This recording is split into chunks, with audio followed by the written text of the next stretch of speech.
가뜩이나 어려웠던 내수시장. 12.3 비상계엄 이후 벌어진 상황들. 벼랑 끝에 서 있던 자영업자들에게 어떤 충격을 주었을까? 시사기획창은 한국신용데이터와 함께 계엄 선포 전후로 외식과 서비스업 업체의 실제 카드 결제 매출이 어떻게 변했는지를 들여다봤습니다. 분석한 업체는 16만 개로 대부분 소상공인입니다.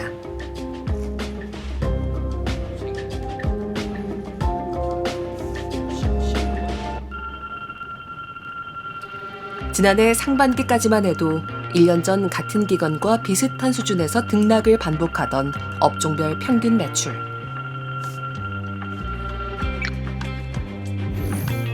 하반기 들어 큰 변동폭을 보입니다. 대부분의 업종에서 9월 이후 매출 상승세가 두드러졌습니다.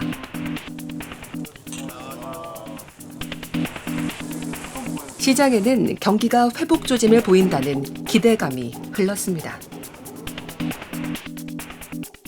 경제 전반에 물가 안정세가 확대되며 민간 소비를 중심으로 완만한 내수 회복 조짐을 나타냄에 따라 카드 승인 실적 증가세가 유지됐다고. 비상계엄 선포 뒤 분위기는 완전히 바뀝니다.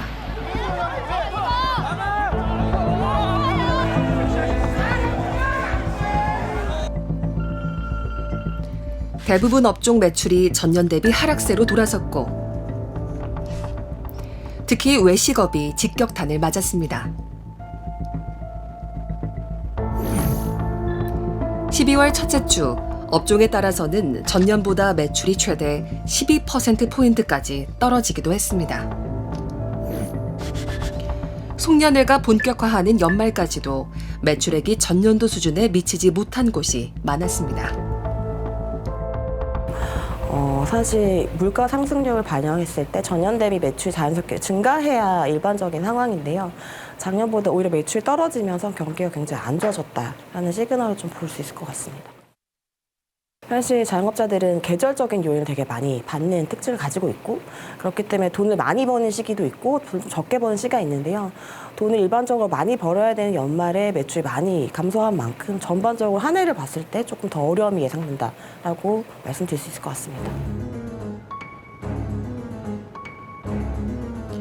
사람들이 먹고 즐기는 씀씀이를 줄였다는 건 우리 경제의 불확실성이 커졌다는 점과 맞닿아 있습니다.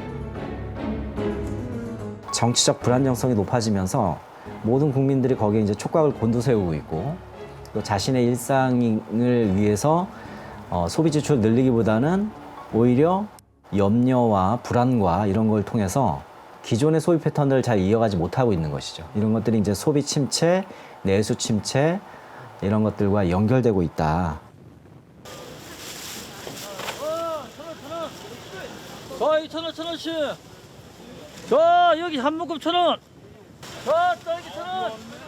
진짜 가만히 있어. 거기 앉아가 있어. 자, 1,000원. 자, 1,000원, 1,000원 여기. 1,000원 한 장에 양말 4켤레가 생겼습니다. 이 시장에선 1,000원짜리 한 장이면 옷 한 벌을 살 수도 있습니다. 먼 거리를 마다하지 않고 달려온 소비자들이 지갑을 여는 이유입니다. 그냥 검색하다가 뭐 이런 시장이 있다 그래갖고 5,000원에 뭐 판매하는 시장이 있다 그래갖고 어떤 거 사셨습니까 오늘? 뭐 볼 수 있을까요? 네, 와이프 티하고 네, 잠바하고 네, 티하고 그런 것들만 샀어요. 벨트 하나 하고 이 한 봉지 가득 옷을 사는데 얼마 쓰셨어요 오늘? 이거 사는데 한 5만 원? 5만 원 이만큼? 네. 이거 만약 일반 뭐 백화점이나 아니면 다른 시장 가서 샀으면 얼마쯤 샀을 것 같으세요? 한 10배는 줘야 될 수지 않을까요? 10배면 50만 원은 줬어야 될 것 같다. 네네네. 이렇게 싸게 팔면 사실 실값도 안 나오는 거 아니에요? 당연하죠, 그것은 그러니까 저희들한테 이제 댁으로 주신 분들이 눈물 머금고 주지요. 왜 눈물을 머금고 주세요? 팔로는 없고 돈은 급하고 그러기 때문에 그걸 어떤 처분을 해야 되기 때문에 저희들한테 주는 거죠. 괜찮은 것 같아요. 싸게 제품도 좋고 괜찮은 것 같아요. 느껴보신 동대문 일요시장만의 매력을 꼽아주신다면 어떤 게 있겠습니까? 싸게 새 옷을 살 수 있다. 여러 옷을 살 수 있다. 네. 요즘 경기는 좀 어떤 것 같으세요? 안 좋죠. 어디서 체감하세요? 그냥 취업도 힘들고 안 좋은 것 같아요. 그냥. 네.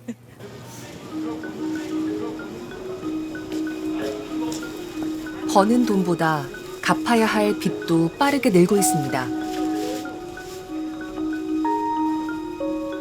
지난해 가계대출은 1년 전보다 41조 6천억 원 늘었습니다.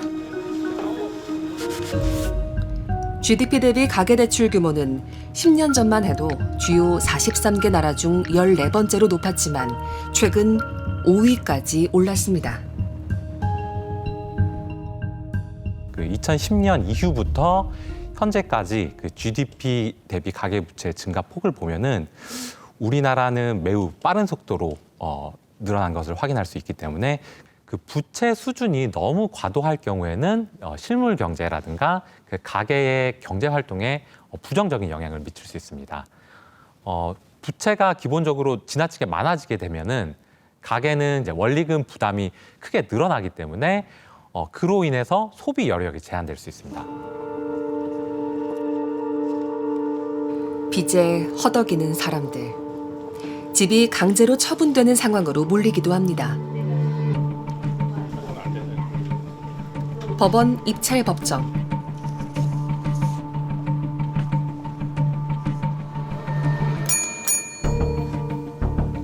종소리와 함께 경매가 시작됩니다. 2024년 12월엔 전국적으로 아파트 3,500여 건이 법원 경매로 나와 4년 1개월 만에 최고치를 기록했습니다. 부동산 시장이 한창 좋을 때 너도 나도 이제 안 사면 벼락거지 된다라는 말이 유행을 했기 때문에 그때 이제 연끌족들이 굉장히 많았었는데 금리가 올라가면서 2022년부터 이제 다시 아파트 값이 이제 하락을 하기 시작했죠. 이제 급락을 하면서 일단 부동산 거래도 안 되고 그다음에 금리는 높고 거래가 안 되면서 가격도 떨어지고 하다 보니까 그런 이자 부담을 이기지 못한 매물들이 굉장히 많이 나오고 있습니다. 하지만 오늘 이 법원에서 경매를 진행한 부동산 80건 중 입찰자가 있었던 건 24개뿐이었습니다.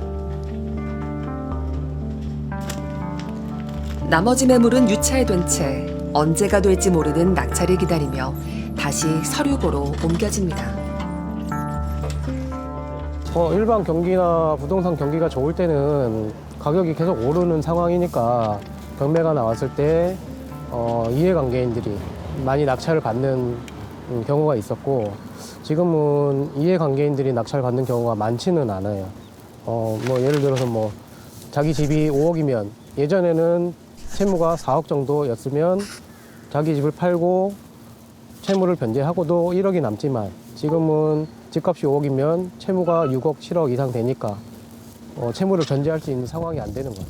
예.